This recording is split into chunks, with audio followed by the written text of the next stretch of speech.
right, today we're talking about the importance of animal hoof training and trimming from a veterinary perspective.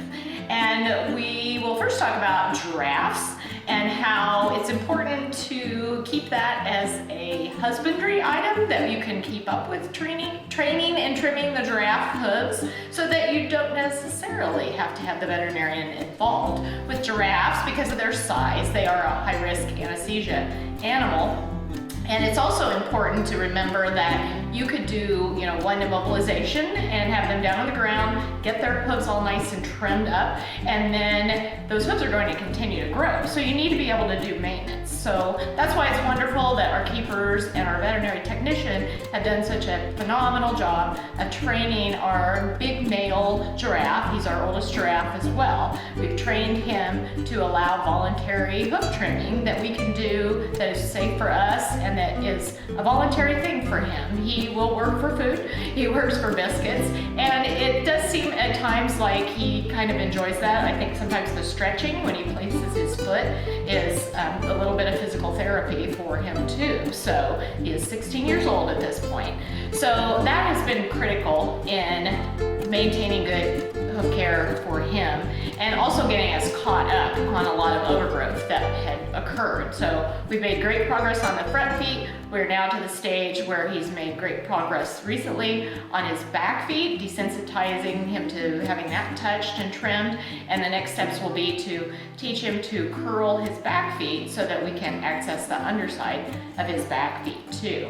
So that's important for giraffes, and there are other animals that we can work on their hooves without doing anesthesia.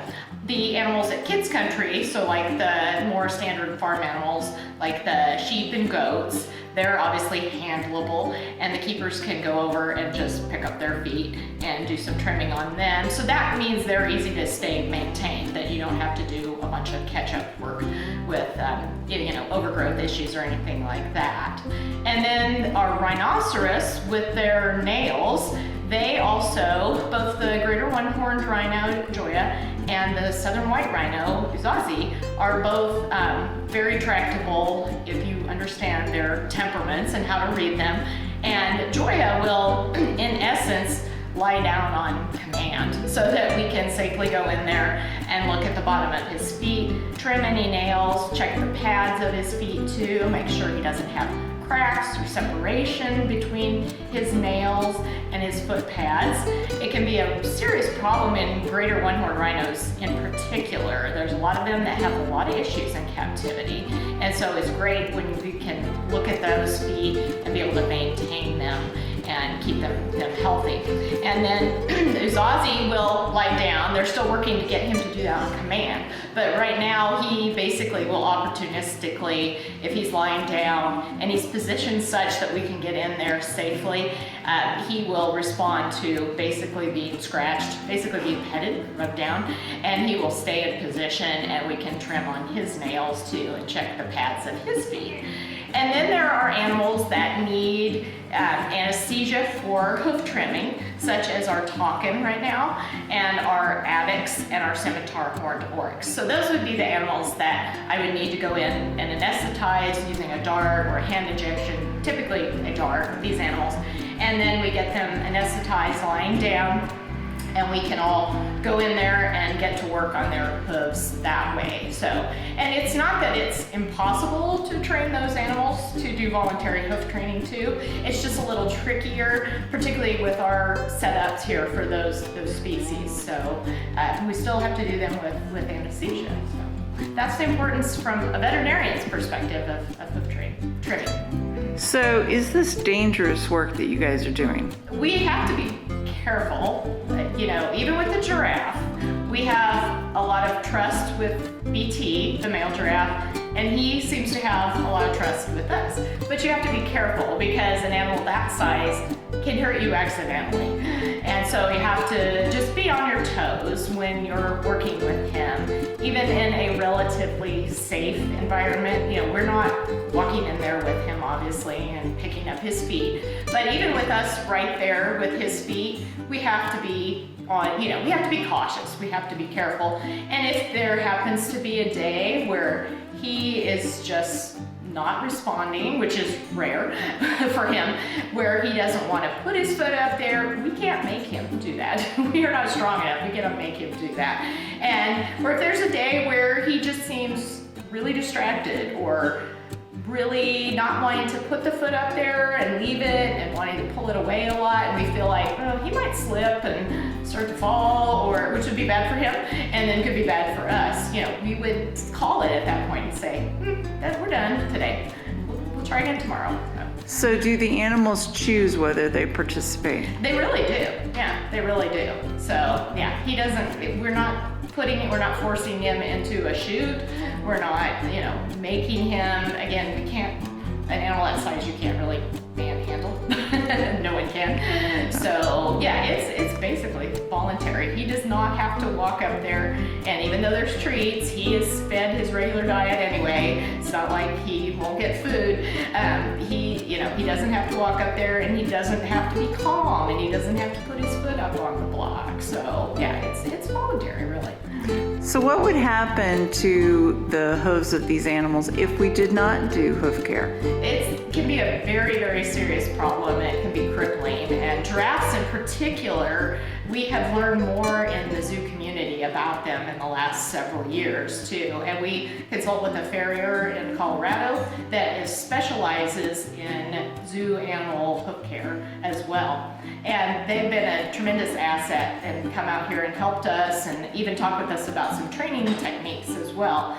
And because they do a lot of this work at zoos in Colorado and zoos all over the country, they've been a tremendous help. Because when you start doing trimming, there's a lot that's obvious that it's overgrown, but we've learned a lot about how it's overgrown, why it's overgrown, which direction it's overgrown, where you need to cut, that type of thing from them based on their experience and their knowledge as farriers in particular that have worked with this type of animal too. So, because, like my traditional training with goats and sheep, a lot of those animals, they don't usually get that much overgrown because you can go in there and pick up their foot and trim it. And so then you get a giraffe that had his hooves trimmed his whole life, and that's a different foot you're looking at. You need to understand what you're cutting and not doing any harm. And then working with the farriers has helped too. Just have the confidence to say, no, you need to keep going. You need to keep trimming that part. That's okay. Keep going. So. Do you have to worry about having one foot out of balance over the other foot? We do a little bit, and we try to watch a particular BT during the training too, like for a concern for a fall. Like if he gets his back feet out too much while he has one front foot up, that can be a problem. But then that's a concern overall. You don't want to just trim on one foot and leave the other three completely untrimmed. You have to start somewhere. So we go back and forth with once we could do front feet, we do right foot, and then we do left foot, and then now we're going on to the back feet. In a perfect world, we'd have been able to start on all four, right? But that takes a lot of training, so. How long has it taken to get BT to this point?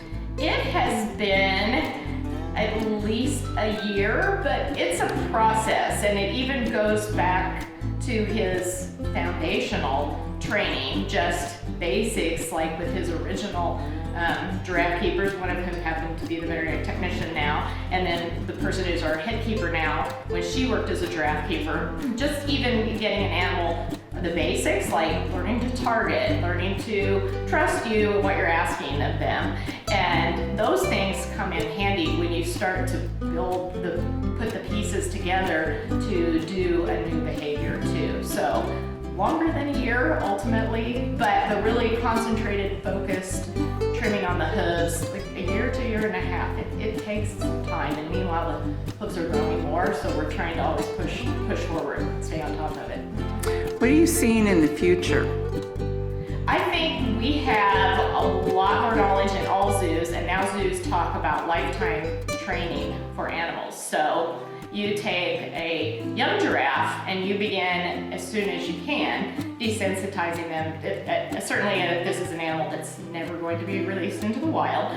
Now, some of our addicts and oryx, who knows, that might be a different story. But with the giraffe, we're not going to release them into the wild. So you desensitize them to people, so they're not. You desensitize them to new experiences, so they're not afraid every time you bring in a new block that you might ask them to put their foot on. They don't, you don't have to spend 3 or 4 weeks going, it's okay, this won't eat giraffes. And so we talk about lifetime training, and even with young giraffes, so you start desensitizing them to having their neck touched and having their blood drawn someday, and to allowing you to manipulate their feet and allowing you to ask them to do different things with their feet. Different zoos have done that lifetime planning and training so that when their giraffes become geriatric, the giraffes can participate in their own physical therapy and do stretches and things like that. So pretty amazing thing.